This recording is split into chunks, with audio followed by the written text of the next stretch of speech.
بالله من الشيطان الرجيم. بسم الله الرحمن الرحيم. وأقيموا الصلاة وآتوا الزكاة واركعوا مع الراكعين.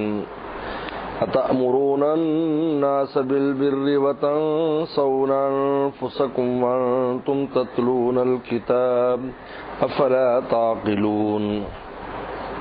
واستعينوا بالصبر والصلاة وإنها لكبيرة إلا على الخاشعين الذين يظنون أنهم ملاقو ربهم وأنهم إليه راجعون. يا بني إسرائيل اذكروا نعمتي التي أنعمت عليكم وأني فضلتكم على العالمين. واتقوا يوما لا تجزي نفس عن نفس شيئا ولا يقبل منها شفاعة ولا يؤخذ منها عدل ولا هم ينصرون. وإذ نجيناكم من آل فرعون يسومونكم سوء العذاب يذبحون أبناءكم ويستحيون نساءكم وفي ذلكم بلاء من ربكم عظيم. وإذ فرقنا بكم البحر فأنجيناكم وأغرقنا آل فرعون وأنتم تنظرون. صدق اللہ مولانا العظیم. یہود بے بہبود کی شناعت بیان کرنے کے بعد اللہ تعالیٰ ان کو دعوت حق دیتے ہیں کہ وہی بات فرماتے ہیں جو متقین کی صفات میں گزری ہے. ہدی للمتقین الذین یؤمنون بالغیب ویقیمون الصلاۃ ومما رزقناہم ينفقون. تو فرماتے واقیموا الصلاۃ، نماز قائم کرو. تو دعوت دے رہے کہ نماز قائم کرو. وآتوا الزکاۃ، زکات دو.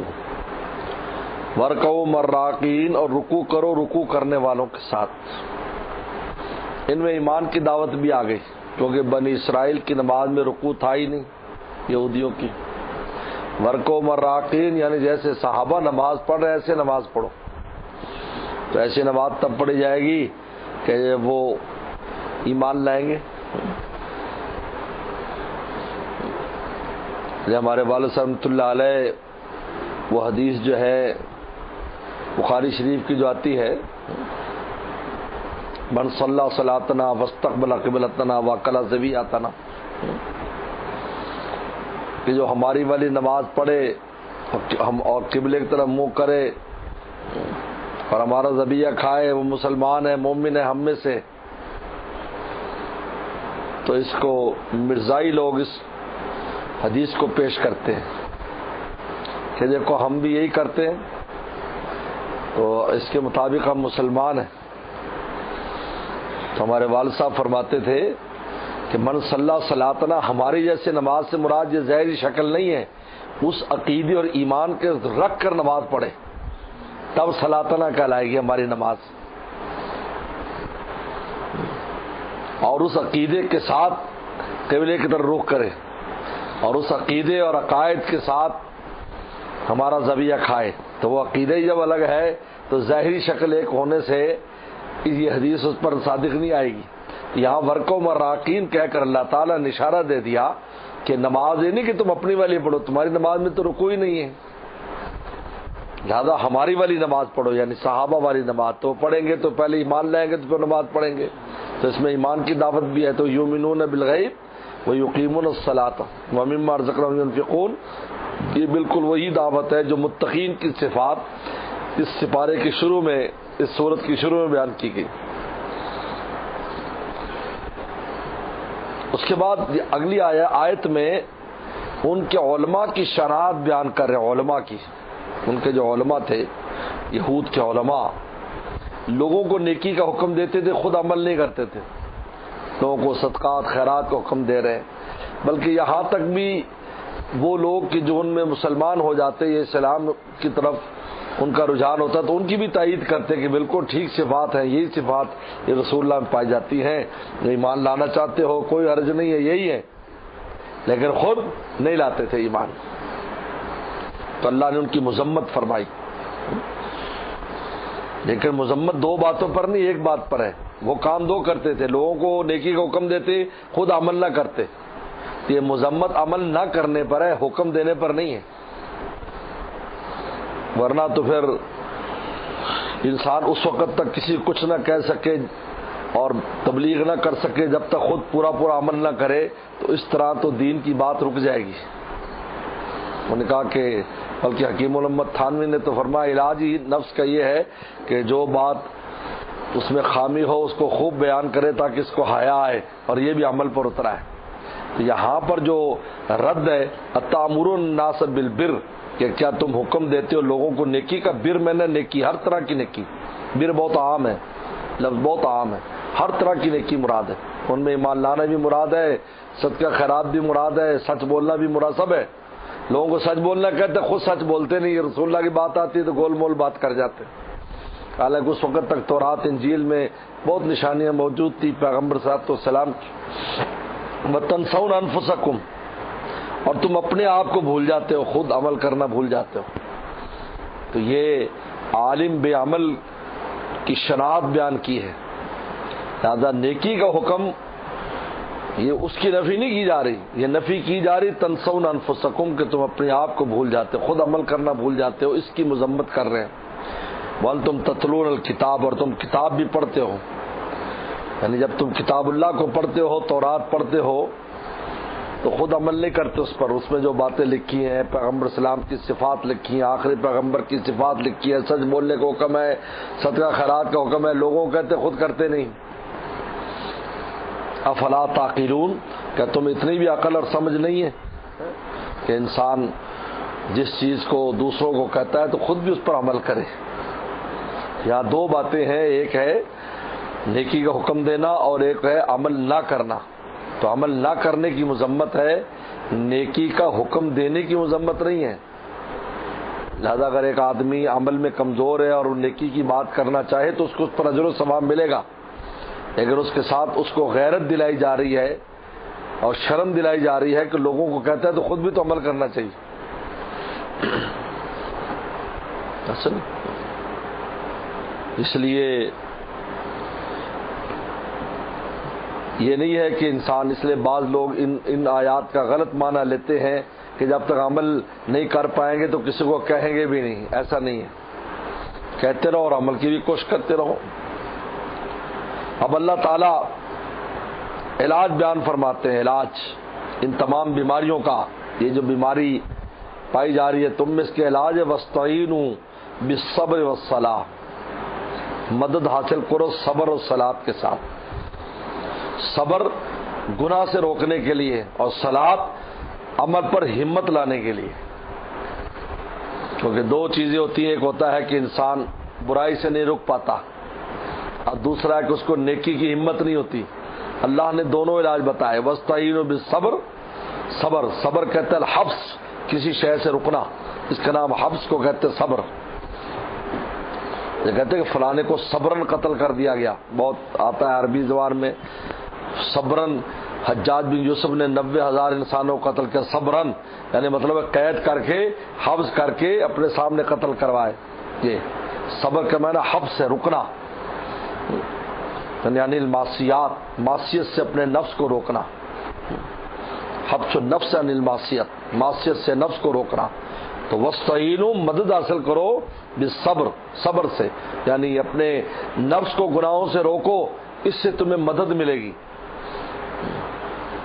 اس سے تمہاری روحانیت بیدار ہوگی، اس سے تمہیں خیر کا راستہ نظر آئے گا۔ اور پھر قدم اٹھانے کے لیے بالصلاۃ، نماز پڑھو۔ جب تم نماز پڑھو گے تو نماز سے تمام سعادتوں کی مفتاح نماز ہے، اس سے ہر راستہ کھل جاتا ہے۔ اس کا مطلب یہ ہوا کہ انسان اگر یہ چاہتا ہے کہ ہر خیر، روحانی خیر کا راستہ کھلے، نماز کا اہتمام کرے۔ یہ قرآن کی علاج بتا رہا ہے قرآن، اور گناہ سے اپنے نفس کو روکے۔ یعنی گناہ سے نفس کو روکے اور نماز پر اس کو لائے، تو اس سے ساتوں کا دروازہ کھل جائے گا، روحانیات کا دروازہ کھل جائے گا۔ یہ بنیاد ہے روحانیات کی نماز۔ اس لیے اذا حضبہ امر صلی، سورہ جب کو کام پیش آ جاتا فوراً نماز پڑھتے تھے آپ، غم میں، خوشی میں، شفا میں۔ صلی اللہ علیہ وسلم کی نمازیں، نفلی نمازیں کتنی ہیں، تو حاجت کے طور پر ہو رہی ہے، استخارے میں نماز ہو رہی ہے، توبہ میں نماز ہو رہی ہے، توبہ میں نماز ہے۔ حضرت صدیق کی روایت ہے گناہ ہو جائے 2 رکعت پڑھے، اللہ سے معافی مانگے، توبہ قبول ہو جاتی ہے۔ شفا میں نماز ہے، بیمار ہے تو نماز پڑھے۔ حضرت ابو ہریرہ رضی اللہ عنہ کی صاف روایت ہے حدیث شریف میں، چاہتا ابو ہریرہ رضی اللہ تعالی رسول اللہ نفل پڑھ رہے تو پیچھے بیٹھے تھے، تو یہاں رسول اللہ نے فارسی بولی تھی، فرمایا تھا شکمت درد، تیرے شکم میں درد ہے؟ قد نام، کا قم فصلی فإن فی الصلاۃ شفاء، فرمایا کھڑے ہو کر نماز پر، نماز میں شفا ہے، تو صلاۃ شفا ہے۔ واستعینوا بالصبر والصلاۃ وإنها لکبیرۃ، کہ نماز پڑھنا خشوع خضوع سے بہت بھاری ہے، الا الخاشین، لیکن اللہ سے ڈرنے والوں پر بہت آسان ہے، بلکہ مزیدار ہے، ویسے نفس کو بہت گراں ہے۔ اس لیے بزرگ فرمایا کرتے ہیں کہ پہلوان 100 ڈنڈ بیٹھ کے نکال لے گا، فجر کی 2 رکعت مشکل ہے پڑھنا اس کو۔ فجر سے پہلے پہلوان اٹھے ہوتے ہیں، اکھاڑوں کے اندر جو نا وہ مشقیں کر رہے ہوتے ہیں، ریاضتیں کر رہے ہوتے ہیں، 100 ڈنڈ بیٹھ کے نکالیں گے، 2 رکعت کیا نماز، 2 رکعت نماز پڑھ کے کہ 2 رکعت مشکل ہے۔ دیکھیے قرآن نے خود کا انھا لکبیرہ، اس کا مطلب یہ ہے کہ جو انسان نماز کا عادی ہو جاتا ہے اور دھیان سے نماز پڑھتا ہے، یہ بہت بھاری چیز کہ اللہ نے توفیق دی ہوئی اس کو۔ الخاشین، مگر خاشعین پر، خشوع خضوع، تمہارے کہ خاشعین بتاتا ہے کہ نماز خشوع خضوع کے ساتھ ہونی چاہیے، تب وہ نماز بھاری بھی نہیں ہوگی، مزیدار ہو جائے گی۔ الذین یظنون، اب خاشعین کی صفات بیان، خاشعین کون ہیں؟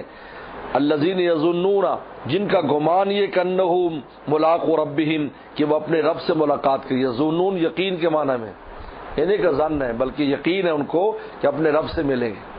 الذین یظنون وانہم الیہ راجعون، وانہم الیہ راجعون، لیکن لفظ یقین استعمال نہیں کیا، شاید اس وجہ سے کہ تاکہ ہر طرح کے لوگ شامل ہو جائیں۔ یقین کے اندر بھی تو درجات ہیں، یقین میں درجات ہیں، اگر لفظ یقین لے آتے تو شاید یہ بھاری پڑ جاتا، کیونکہ انسان کو بظاہر ذہول بھی ہو جاتا ہے بسا اوقات کسی چیز سے، یعنی ہوتا تو ہے اندر یقین ہے، لیکن دنیاوی مشغولیت کی سمجھتا ہے کہ شاید میرا عقیدہ کمزور ہو رہا ہے، لیکن ایسا ہوتا نہیں ہے۔ یعنی قرآن نے یظنون کہہ کر اس کی جو تعبیر کی ہے تو اس کے اندر بھی بہت سے راز ہیں۔ فسرین نے اس پر بہر الگ سے کوئی بحث نہیں کی، کہیں کی ہوگی۔ یظنون انہم ملاقو ربہم، ان کا گمان یہ ہے، ظن غالب، ان کا یقین یہ ہے، ظن غالب کو بھی یقین میں شمار کیا ہے، انہم ملاقو رب، اپنے رب سے ملاقات کریں، انہم الیہ راجعون۔ یا بنی اسرائیل سے دوبارہ اللہ تعالی نے یہ پہلے اجمالی نعمتوں کا بیان اور اس کے بعد ان کو دعوت حق دی گئی اور طریقہ بتایا گیا حق راستے پر چلنے کا، اس ماحول میں جس ماحول میں ان کے لیے بہت مشکل تھا کہ پورے معاشرے کی مخالفت کر کے اور جو ہے وہ ہزاروں سال سے جو نبوتیں جس جماعت میں قائم تھیں اس کو چھوڑ کر رسول اللہ کے راستے پر آنا، اس کے طریقے بیان کیے گئے۔ اب یا بنی اسرائیل سے دوبارہ اللہ نے ان نعمتوں کی تفصیل بیان کی ہے۔ یا بنی اسرائیل، اے اسرائیل کی اولاد، یعنی یعقوب السلام کی اولاد، اذکروا نعمتی، یاد کرو ان نعمت کو میری، التی انعمت علیکم، جو میں نے تم پر کی، یاد کرو۔ میں نے پہلے ہی بتایا تھا کہ نعمت کا تذکرہ، اذکرو، تذکرہ ہی شکر پر لاتا ہے، جب تذکرہ ہی نہیں کریں گے تو شکر کیسے کریں گے؟ تو آدمی کبھی کسی کا جی چاہتا کہ مجھے شکریہ، تو اس کی احسان کو چھپا لیتا ہے، بتاتا ہی نہیں ہے کہ اس نے مجھ پر احسان کیا، ورنہ لوگ کہیں گے بھائی تو جو ہے پھر اس کا نہ شکریہ ادا کرتا ہے نہ اس کی تعریف کرتا ہے، بلکہ مخالفت کرتا ہے، تو کیسے انسان ہے؟ یہ لیے اذکرو کہا کہ یاد کرو، اذکرو میں ذکر کرو کہ معنی بھی آتا ہے نعمت کا۔ وانی فضلت علی العالمین، میں نے تمہیں فضیلت دی پورے جہاں پر، اللہ اکبر، پورے عالم پر یہود کو فضیلت حاصل تھی۔ اس صلی اللہ علیہ وسلم نے خود فرمایا کہ تم میں ائمتاً، تم میں انبیاء بنایا، وجعلکم ملوکا، اور تم میں بادشاہ بنایا، یعنی ظاہری بادشاہت بھی یہود کے پاس تھی، اور نبی انبیاء بھی 4000 پیغمبر موسیٰ علیہ السلام سے لے کر اور حضرت جو ہے یعقوب السلام سے لے کر حضرت عیسیٰ صلی اللہ علیہ وسلم تک 4000 پیغمبر آئے، ان میں اتنی بڑی تعداد، تمام بڑے بڑے پیغمبر ان کا تذکرہ ہے، اکثر بنی اسرائیل میں آئے، پوری جہاں پر تمہیں فضیلت دی، اور بادشاہت بھی ان کے پاس، لیکن جب مخالفت کی ضربت علیہم الذلۃ والمسکنہ، ذلت اور مسکنت ڈال دی گئی، بالکل الٹ دیا، بالکل الٹ دیا اللہ تعالیٰ نے۔ واتقوا یوما، ڈرو اس دن سے، لا تجزی نفس عن نفس شیئا، کوئی جان کسی جان کا بدلہ نہیں بن سکے گی۔ تم جو کہتے ہو کہ جی جو چاہے کرو ہم ذمہ دار ہیں، علماء کہتے تھے ٹھیک ہے نہ مانو اس رسول کو، کچھ نہیں، ہم ذمہ دار ہیں۔ لا تجزی نفس عن نفس شیئا ولا یقبل منا شفاعۃ، سفارش بھی کام نہیں آ گیا، دنیا میں سفارشیں وہاں کام نہیں آئے گی اللہ کے ہاں۔ ولا یؤخذ منا عدل، اور نہ وہاں پر فدیہ لیا جائے گا، کسی کا کوئی فدیہ، کہتے پورے عالم کو فدیے کے طور پر دینا چاہے گا، قبول نہیں، اول تو دے ہی نہیں سکے گا، اس کے ہاتھ میں پلے میں کچھ ہوگا ہی نہیں، اور اگر ہو بھی تو قبول نہیں۔ ولا هم ينصرون، نہ ان کی مدد کی جائے گی، کیونکہ کسی کو بچانے کی 4 صورتیں ہوتی ہیں، یا تو دوسرا بدلے میں دے دے، جیسے ہوتا ہے کہ جی باپ گرفتار ہے تو بیٹا کہتا ہے مجھے گرفتار کر لو، میرے باپ کو چھوڑ دو، ایسا ہوتا ہے، بدلہ جان اپنی جگہ دوسرا پیش کر دیتے ہیں، ایسا ہوتا ہے دنیا میں بھی، ضمانت کو اس کے طور پر کوئی ہوتا ہے تو ان کا بھائی چلو مجھے بٹھا لو، تم میں ذمہ دار ہوں، اس کو چھوڑ دو، میرے ابا سے پیسے لے رہے ہیں لیکن مجھے بٹھا لو، مجھے جو ہے نا وہ اپنے باپ کی جگہ پر مجھے بطور ضمانت کے رکھ لو تم۔ اور یا یہ ہوتا ہے کہ سفارش کو کر دے، یا یہ ہو کہ پیسے لے لے، یا یہ ہے کہ طاقت اور زور کی بنیاد پر چھڑا لے۔ اللہ نے چاروں کی نفی کر دی کہ نہ کوئی کسی کا عوض بنے گا، اور نہ فدیہ لیا جائے گا، اور نہ ہی جو ہے وہ کسی کی سفارش قبول ہوگی، اور نہ ہی تمہاری مدد کی جائے گی، وہاں کوئی نہیں ہے کہ وہ اللہ تعالیٰ کے خلاف میدان میں آ سکے۔ وَإِذْ نَجَّيْنَاكُمْ، اب تفصیل بیان کر رہے ہیں ان انعامات کی، ان میں سے ایک بڑا انعام اذ نجیناکم من آل فرعون، جب ہم نے تم کو نجات دی آل فرعون سے، فرعون سے اور آل فرعون، تفصیل بیان کی، نجیناکم، ہم نے نجات دی تمہیں آل فرعون سے۔ یہ بنی اسرائیل پر بہت بڑا احسان تھا، پتہ نہیں کب سے سینکڑوں سالوں سے جو ہے وہ فرعون اور فرعونیوں کے غلام بن کر رہ رہے تھے، اور اتنی سخت معاملہ کرتا تھا کہ لڑکوں کو ذبح کر دیتا تھا، پیدا ہوتے ہی لڑکیوں کو زندہ رکھتا تھا، یعنی ایسی ذلت والی بات کہ عورتیں زندہ رکھتا تھا اپنے کام کاج کے لیے اور اپنی لذت اور مزوں کے لیے، لیکن لڑکوں کو قتل کر دیتا تھا، اس سے تمہیں نجات دی، یہ بہت بڑا اللہ تعالیٰ کے احسان ہے۔ اذ نجیناکم من آل فرعون، تو آل فرعون میں فرعون بھی شامل ہے، اور آل فرعون کیونکہ اکیلا فرعون تو نہیں، وہ ساری جماعت اس میں شامل تھی اس گناہ میں۔ یسومونکم سوء العذاب، وہ چکھاتا تھا تم کو بدترین عذاب، جس کی کیا شکل تھی؟ یذبحون ابناءکم، تمہارے بچوں کو، لڑکوں کو ذبح کرتا تھا، ویستحیون نساءکم، تمہاری عورتوں کو زندہ رکھتا تھا۔ اس میں یعنی ایک تو اس وجہ سے کہ جب ان کے مرد نہیں ہوں گے، عورتیں ہوں گی تو ہمارے خلاف کبھی بھی بغاوت نہیں کر سکتے، اور دوسرا اس کو نجومی نے بتایا تھا کہ بنی اسرائیل کے کوئی لڑکا پیدا ہوگا جو تیری حکومت کے زوال کا ذریعہ بنے گا، انہیں کہا کہ لڑکی نہ باقی رکھو۔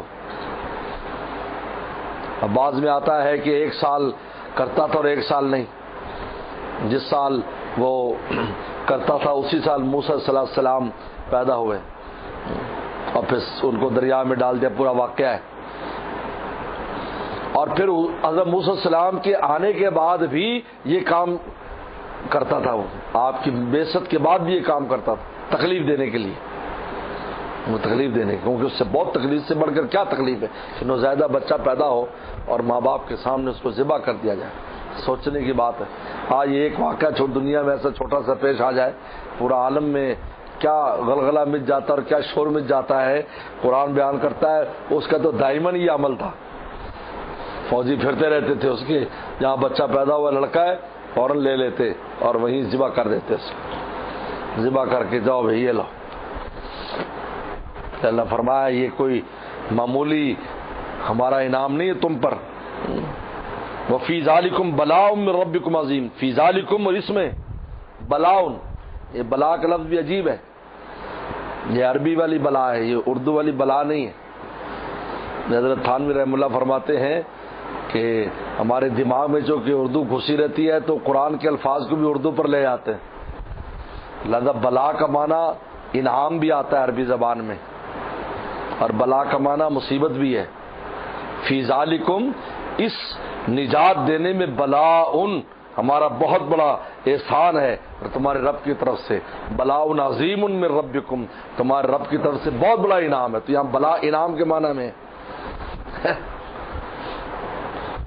اس لیے محاورہ جو ہے ہر زبان کے محاورے خیال کرنا بہت ضروری، اس لیے تراجم میں بہت بڑے غلطے کرتے ہیں۔ بلکہ حضرت تھانوی نے واقعہ لکھا ہے، کسی نے کہا کہ جی اللہ فرماتے سخرنا لکم البحر، ہم نے تمہارے لیے سمندر مسخر کر دیا، سورج مسخر لفظ آتا ہے، تو انہوں نے کہا کہ انہوں نے کہا جی کیسے مسخر ہے، سمندر میں طوفان آتا ہم کہتے ہیں نہ آئے تو وہ تو رکتا ہی نہیں ہے، وہ تو آ جاتا ہے، ہلاک کر دیتا ہے۔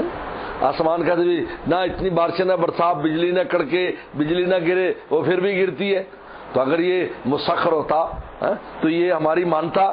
تو ہم نے فرمایا تسخیر کا معنی انہوں نے وہ سمجھا جو تعویذ گنڈے دینے والے کرتے کہ یہ تسخیر کا عمل ہے، لہذا محبوب تیرے قدموں میں آ جائے گا۔ فرمایا یہ اس معنی میں تسخیر نہیں، یہاں پر یہاں تسخیر کا معنی ہے جیسے مہمان کی خدمت میں آپ اپنے نوکر چاکروں کو لگا دیتے ہیں تو مالک تو آپ ہیں لیکن خدمت ابھی وقتی طور پر اس کی کر رہے ہیں، تو اللہ تعالیٰ نے مالک تو اللہ ہیں، چلے گی ان کی لیکن خدمت ہماری کر رہے ہیں، تو یہاں پر کام پر لگا دینا مراد ہے، وہ تسخیر مراد اور تعویذ گنڈوں والوں والی تھی۔ تو کہا لیکن چونکہ محاورہ اردو کا اس کو اس میں لگا دیا، تو یہاں پر بلا کا معنی جو ہے انعام کے معنی میں، لیکن بلا مصیبت کے معنی میں بھی آتا ہے۔ فی ذالکم، اس ذبح کرنے میں لڑکوں کو اور عورتوں کو بچوں کو زندہ رکھنے میں بلاء عظیم، بہت بڑی مصیبت تھی تمہاری طرف، بہت بڑا امتحان تھا تمہارے اوپر، امتحان کے معنی میں۔ وَإِذْ فَرَقْنَا بِكُمُ الْبَحْرَ، جب ہم نے پھاڑ دیا تمہارے لیے سمندر کو، فرقنا تو طود العظیم حدیث میں آتا ہے، قرآن میں آتا ہے کہ بڑے بڑے جو ہے نا وہ تودے بن گئے پانی کے، ایک اس طرف بیچ میں راستہ بنا ہوا ہے۔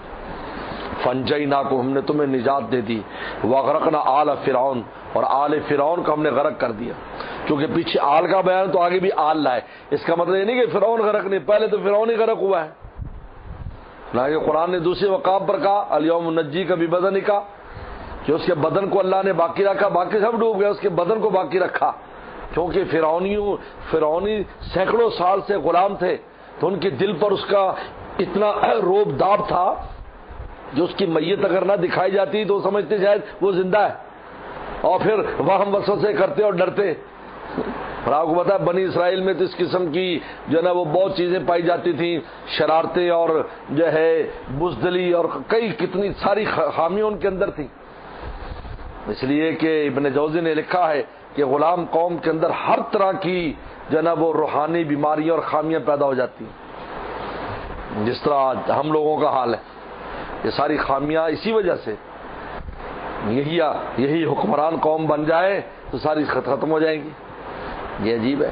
یہ ابن جوزی نے لکھا ہے کہ جو آدمی یعنی غربت جو ہے، یہ غربت اپنے ساتھ روحانی بیماریاں بھی لاتی ہے، جیسے غریب آدمی کو جھوٹ بولنے میں، ذلیل کرنے میں، ذلیل ہونے میں اس کو کوئی آر نہیں ہوتی، چوری کرنے میں اس میں کیونکہ وہ کہتا ہے جی، لیکن اگر عزت والا آدمی ہوگا، تھوڑا مالدار ہوگا تو اپنی عزت بچانے کے لیے بہت سے کام نہیں کرے گا، یار لوگ کہیں گے یار تو عجیب آدمی، تو بڑا آدمی، تو یہ کر رہا ہے، معمولی سی چیز کو تو اٹھا رہا ہے، اور وہ ہوگا تو وہ معمولی چیز کو بھی چھوڑے گا نہیں، یہ لکھا ہے ابن جوزی نے۔ اس لیے اللہ تعالیٰ نے یہاں آل فرعون کہا، لیکن دوسری جگہ تفصیل بیان کی ہے کہ خود فرعون کو بھی غرق کیا اور فرعون کی لاش اور میت کو بھی دکھایا تاکہ ان کو یقین ہو جائے کہ فرعون مر گیا اور ان کو دل کو تسلی ہو جائے۔ تو آل فرعون، لیکن اس کا مطلب ہے کہ صرف فرعون نہیں بلکہ اس کے جتنے بھی ان کے آوان و انصار تھے سب ڈبو دیے گئے، خواب اس قوم کے تھے یا نہیں تھے۔ وانتم تنظرون، اور تم دیکھ رہے تھے، تمہارے سامنے ان کو اللہ تعالی نے غرق کیا تاکہ تمہیں بالکل یقین ہو جائے کہ ہمارے جو دشمن تھا وہ غرق ہو چکا ہے۔ تو یہ اللہ تعالیٰ نے ان تفصیلات میں سے یعنی تفصیلی انعامات میں سے، احسانات میں سے ایک احسان کو بیان کیا ہے۔ صدق اللہ مولانا العظیم۔